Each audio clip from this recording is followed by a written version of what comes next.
Good morning everyone, welcome back to my YouTube channel. আশা করছি তোমরা সবাই খুব ভালো আছো। তো চলে আসলাম আজকে আরও একটা নতুন ব্লগ নিয়ে। আজকে হচ্ছে জুন মাসের 11 তারিখ আর এখন বাজে সকাল 10টা। তো আজকের ভিডিওটা এখন থেকে শুরু করছি। দীপ তো সকালবেলায় অফিস চলে গেছে। ওর অফিস হওয়ার টাইম ওই 8:30 দিকে বেরোয়। হ্যাঁ, 8:30 নাগাদও বেরিয়ে যায়, কারণ অফিসে ওকে 9টার মধ্যে ঢুকতে হয়। তো আধা ঘন্টা যেতে টাইম লাগে এখান থেকে, যেহেতু অনেকটাই। ধুলাগড়ে, হয়তো এদিককার যারা আছো তারা চিনবে ধুলাগড় উলুবেড়িয়া থেকে কতটা দূর। তো ও তো অফিস চলে গেছে। এবার এখন বাদবাকি যে কাজগুলো আছে আমার কাজ, সেই কাজগুলো আমি সেরে নেবো। তার আগে মাথায় তেল দেবো। আমার এই কটা দিন থেকে, মানে এই প্রায় মাস দুয়েক থেকে যে লেভেলের মাথায় চুল উঠছে আমার, এই দুই সাইডের চুল একদম মানে উঠে টেকো হয়ে গেছে। এই চুলগুলো একদম ছোট ছোট, মানে কখনো বড় হয় না। এই যেরকম খাড়া খাড়া হয়ে থাকে, কি বিচ্ছিরি লাগে দেখতে। সেই কারণে আমি নয় উপরে তুলে পনি করতে আমার খুব অসুবিধা হয়।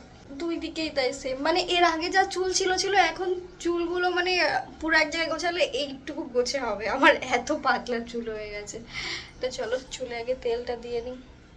তো চুলে তেল দিতে বসবো অমনি ডেলিভারি বয় ফোন করে বললো যে একটা পার্সেল আছে। তো হ্যাঁ, মিন্ত্রা থেকে দীপ্তর জন্য একটা পার্সেল, মানে কিছু জিনিস অর্ডার করা হয়েছিল, তো সেটা আজকে এসেছে। বাট এখন আমি খুলছি না, ও যখন রাত্রে বাড়িতে আসবে তখন ওই পুরো আনপ্যাকিং করবে। তো এখানে আমি আগে ঘরটা গুছিয়ে নিচ্ছি, যেহেতু অনেক কটা দিন আমি এখানে ছিলাম না। ঘরগুলো পুরো অগোছালো, নোংরা, জানলার ওই দিকে ঝুলটুল, মানে গাদাখানেক ঝুল বের করেছি আমি ওই জানলার ওই দিক থেকে। তো ভাবলাম যে ঘরটাকে ভালোভাবে পরিষ্কার করি, তারপরে বাদবাকি যে কাজগুলো আছে সেগুলো সারবো।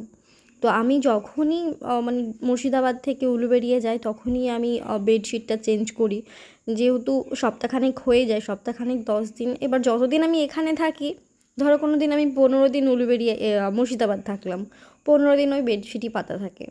মানে দীপ্ত তো আর বেডশিটের ওপরে শোয় না, ওই যে একটা ওয়াইল্ড ক্লথ পাতা তোমরা দেখেছো, সেটার ওপরে শোয়। তো বেডশিট ওর, মানে বেডশিট ওর চেঞ্জ করার কোনো প্রয়োজন মনে হয় না।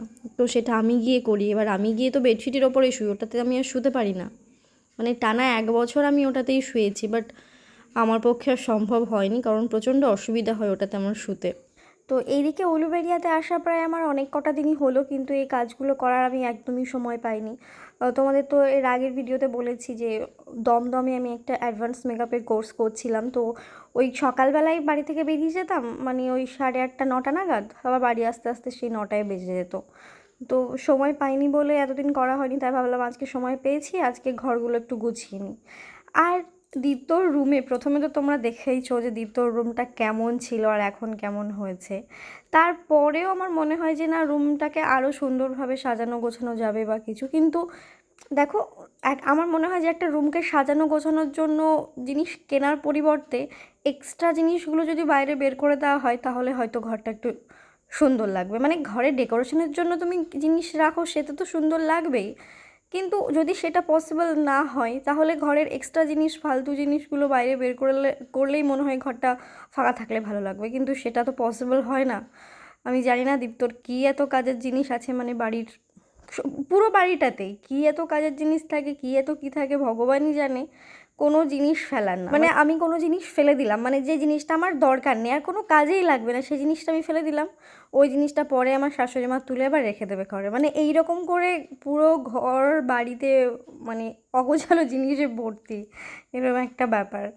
তো একা হাতে প্রথম প্রথম পরিষ্কার করতাম, বাট একা হাতে পরিষ্কার করা পসিবল হয় না। তো সেই কারণে এখন আর সেরকম কিছু করি না। আমার যেটুকু থাকার মতো পরিষ্কার করার দরকার আমি সেটুকুই করে রাখি। মানে যখন ফিউচারে আমার নিজের বলে কিছু হবে, তখন চেষ্টা করব নিজের মতো করে সাজিয়ে গুছিয়ে রাখার। বাট কী বলো তো, এখন যে ইচ্ছেটা আছে, এখন যে এনার্জিটা আছে, এখন যে চাহিদাটা আছে, সেটা তো আর 10 বছর পর গিয়ে থাকবে না, তাই না? তো এটাই হচ্ছে মেয়েদের জীবন, মানে এইভাবে আমাদের মানিয়ে নিয়ে চলতে হবে, আর কিছু করার নেই। তো এইদিকে ওয়াশিং মেশিনে দীপ্তর আর আমার জামা কাপড় কিছু ছিল, সেগুলো ঢুকিয়ে দিলাম। তারপরে চলে আসলাম রান্নাঘরে ব্রেকফাস্ট করার জন্য। কটা দিন থেকে এই ব্রেকফাস্টটাই বানিয়ে বানিয়ে খাচ্ছি, বেশ ভালোও লাগে খেতে, মানে খুব ঝটপট হয়ে যায়, আবার হেলদিও। তো অমলেটটা একদিকে বসিয়ে দিয়ে বেসিনের মধ্যে যে বাসনগুলো ছিল সেগুলো আমি এখন মেজে ধুয়ে পরিষ্কার করে রেখে দেবো। অ্যাকচুয়ালি সকালবেলাতে আজকে শাশুড়ি মায়ের একটু বেশি খাটুনি হয়েছে, কারণ আজকে তো একাদশী। এবার শ্বশুরমশাই এক্সপায়ার হয়ে যাওয়ার পর থেকেই শাশুড়ি মা আর দীপ তো একাদশীটা করে। তো এবার শাশুড়ি মায়ের আজকে খেয়াল ছিল না যে আজকে একাদশী, তো ভুল করে কি সকালবেলায় মাছ, শাক, ভাত সব কিছু করে ফেলেছে। পরে হুট করে মনে হচ্ছে যে আজকে তো একাদশী, তো পরে সকালবেলায় আবারও পরোটা করেছে, আলুর তরকারি করেছে। এখন বাজে ঘড়ির কাঁটায় 6টা 20। আমি এখন যাচ্ছি রান্নাঘরে, রান্না করতে হবে। আজকে যেহেতু একাদশী, তো আজকে ভাত ফাত কিছু হবে না। লুচি করব আর তার সাথে আলুর দম। আর এই যে এই প্যাকেটে একটুখানি লাচ্ছা আছে, ভাবছি এটাও একটু ভিজিয়ে দেবো। ব্যাস, ডিনার একদম ঝাঁকানাকা হয়ে যাবে। এর আগের দিন যে লুচিটা করেছিলাম, ওই লুচির ময়দাটা অনেক নরম হয়ে গেছিলো, তো পরোটা না, সেটা একদম রুটির থেকেও বড় হয়ে গেছিলো। সো আজকে ময়দাটা একটু শক্ত করে মাখবো। আর হ্যাঁ, তোমরা অনেকে বলেছো কালো জিরে দিতে। হ্যাঁ, কালো জিরে দেয় জানি, বাট আমি দিই না, তবে আজকে দেবো। তোমরা যখন বলেছো, তো আজকে কালো জিরে দেবো। আর একটু ময়দাটা শক্ত করে মাখতে বলেছিলে। হ্যাঁ, ময়দাটা একটু শক্ত করে মাখতে হবে। সেদিন না অনেকটা টাইম পর্যন্ত রেখে দিয়েছিলাম, প্রায় 4-5 ঘন্টার ওপরে, সেই কারণে অনেকটাই নরম হয়ে গেছিলো। তো চলো। আওয়াজ শুনতে পাচ্ছ? বাইরে এখন বৃষ্টি শুরু হলো। কালকে বিকেলবেলায় সেই লেভেলের ঝড় বৃষ্টি হয়েছে, আর আজকে বিকেল থেকে ঝোড়ো হওয়া হচ্ছিল, কিন্তু এখন আবার দেখছি বৃষ্টি হচ্ছে। প্রত্যেকদিন সকালবেলায় দীপ্তর জন্য তো মা রান্না করে, তো আজকে ওর রীতিমতো ঘুম থেকে উঠে সব রান্না বান্না করে ফেলেছে। এখানে ভাত আছে, মানে ভাতে একদম ভাত দেওয়া হয়নি, যেহেতু আজকে আমি দুপুরে ভাত খাই। মানে আজকে ভাত কেন, আমি দুপুরে কিছুই খাইনি আজকে। আর এই যে এখানে কলমির শাক ভাজা, পটল ভাজা, এখানে ঠান্ডা ভাত রয়েছে, আর এই যে 3 জনের জন্য বাটা মাছের ঝাল। তো দুপুরের জন্য সব রান্না বান্না হয়ে যাওয়ার পর মায়ের হুট করে মনে পড়েছে যে আজ যেহেতু একাদশী, আজকে ভাত খাওয়া যাবে না। তো পরে আবার সকালবেলায় দীপ্তকে পরোটা করে দিয়েছে।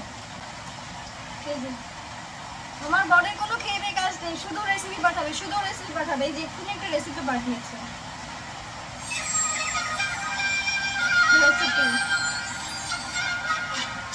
তো ওইদিকে লুচির জন্য ময়দাটা আমি মেখে রেস্টে রেখে দিয়েছি। এবার এইদিকে লাচ্ছাটা ভেজাবো বললাম, তো তার জন্য এই যে দুধগুলো তো বরফে ছিল, দুধের পাউচগুলো এবার পুরো বরফ জমে গেছে।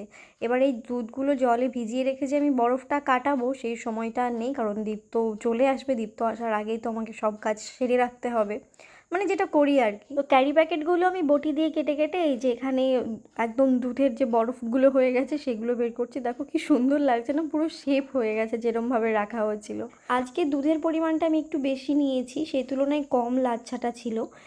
বেশি নেওয়ার কারণ হচ্ছে দুধটা অনেকক্ষণ জাল দেওয়ার পর একটু গাঢ় গাঢ় হয়ে যাবে, তখন দেখবে মিষ্টিটাও কম লাগবে।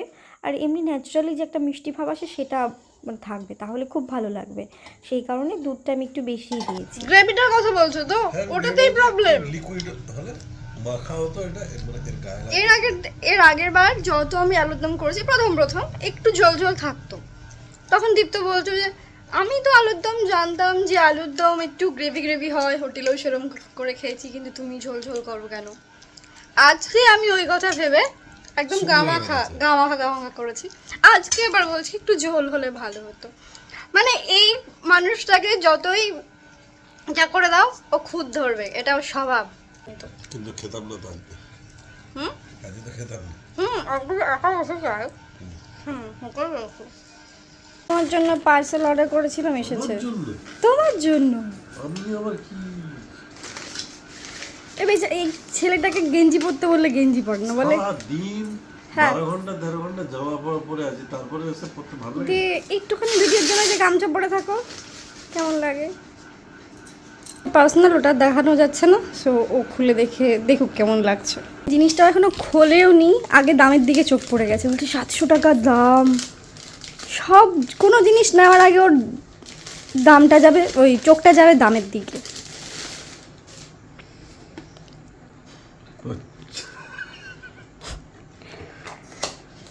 কালকে আমাদের এখানে খিচুড়ি চিকেন কিমা দিয়ে, আমি কি বড় চোখ করব?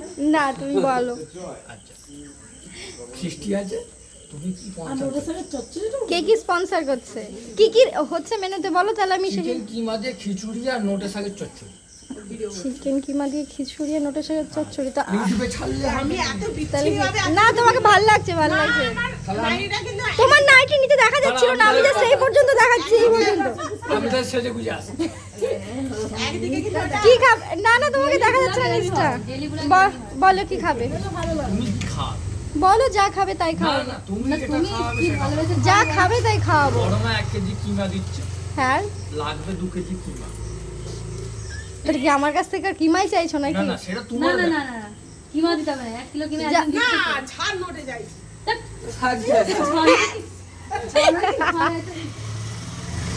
ও ভিডিও করছে ভিডিও কত বড় আচ্ছা কি দিতে হবে সেটা বলো। এটা ডাল ঠিক আছে দিয়ে দেবো। পরের মাসের 11 তারিখ কোনো বুকিং রাখবে না। না না কাজ আসলে কাজ, বুকিং থাকে আমাকে বলবে, আমি করে দিই। কাজ আসলে কাজ দেবো, কাজ মিস করা যায়? হ্যাঁ, কাজ কাজ কাজ মিস করা যাবে না। স্পন্সর করতে পারবো এই যে এই যে বলছে স্পন্সর করো হ্যাঁ ওটাই তো ব্যাপার, এই তো পূজা বুঝেছে ব্যাপারটা। না না পূজা না আমি ঠিকই বলেছি পূজা ব্যাপারটা বুঝেছে। কাজ না করলে স্পন্সরশিপ দেবো কি করে আমি? ও থ্যাংক ইউ পূজা। দমনা 100 টাকা দমনা 500 টাকা এক শাড়ি কিনবো তাহলে যারা ইনকাম করে না তারা বোঝে, পূজা বুঝেছে। না বলছে যে কাজ থাকলে কাজ যাবে না 11 তারিখে 11 তারিখ ছুটি রাখ। আমি এই ছেলেদের ফোন করে বললে আসো নামো কালকে ছুটি কালকে না। ও বলছে 11 তারিখে। ইনকাম করি না আমরা বুঝি বড় কাছে যে লেজ দেওয়া থাকতো না আমার এবারে মন পুরো ফিস কেননা আমি 11 তারিখে এবারে ছুটি একদম রুমাল উড়িয়ে নাচবে। ওই যে ভান্ডারে টাকাটা দেয় তো আলোচনা তো শুনলেই, কালকে যেহেতু পিকনিক হচ্ছে কে কী দেবে সব ঠিকঠাক হয়ে গেল। আমার কাছ থেকে 1 কেজি মুগ ডালের দাম নেবে, আমি বলেছি ঠিক আছে দেবো। তো এখন আমি বাকি লুচিটা ভেজে নেব। বাকি লুচি কেন বলছি, কারণ কিছুক্ষণ আগে তো 4টে ভেজে দীপ্তকে দিলাম, অফিস থেকে এসে খেয়েছে।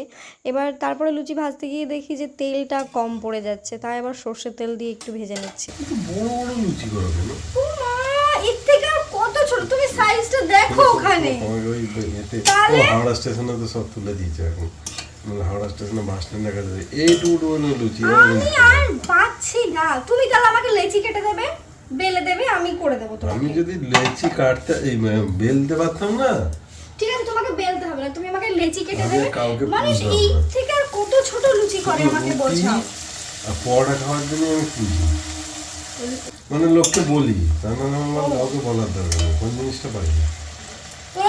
কোন জিনিসটা পারি না, কোন দিন তো দেখলাম রান্না করে খাওয়ালাম, ডায়লগ আরে দেবে শুধু। তোমাকে খাওয়ানোর জন্য আমাকে পারতে হবে এরকম তো ব্যাপার না, বেঁচে থাকার জন্য পারার কথা বলি। তো তুমি যখন পারো ভালোবেসে তো বউকে খাওয়াতেও পারো নাকি, যে আমি এটা পারি তাহলে ওকে একদিন রান্না করে খাওয়াই তো একটু। জীবনে করেছো এই 2 বছর হতে চললো, করেছি তো, একদিন মাংস খাওয়ালাম, একদিন মাছের ঝোল মেখে খাওয়ালাম। একদিন মাংস খাইয়েছো আর একদিন আলু পটলের তরকারি করছো, তাও এই, কিসের জন্য? এই, সেদিন সেদিন- আমার শরীরটা খারাপ করছিল তাই। এই তো হয়ে গেছে, হয়ে গেছে। এ দীপ্ত, হাতে ওষুধ করে দেখতে পাচ্ছ এখানে 4টে ওষুধ আছে, আমি 5 মিনিট ধরে নিয়ে দাঁড়িয়ে আছি। ওষুধ খাও, ওষুধ খাও, ওষুধ খাও, ওষুধ খাও। বুঝতেও পারতে। মানে নেটফ্লিক্সটা পেয়েছে আর ছাড়াছাড়ির কোনো নাম নেই। সেই অফিস থেকে আসার পর একটা সিনেমা দেখা কমপ্লিট হয়ে গেল, কোনো দিকে ধ্যান নেই। ধরো আস্তে আস্তে সবগুলো কেন 4টে 5টে ওষুধ সব একসাথে মুখের মধ্যে।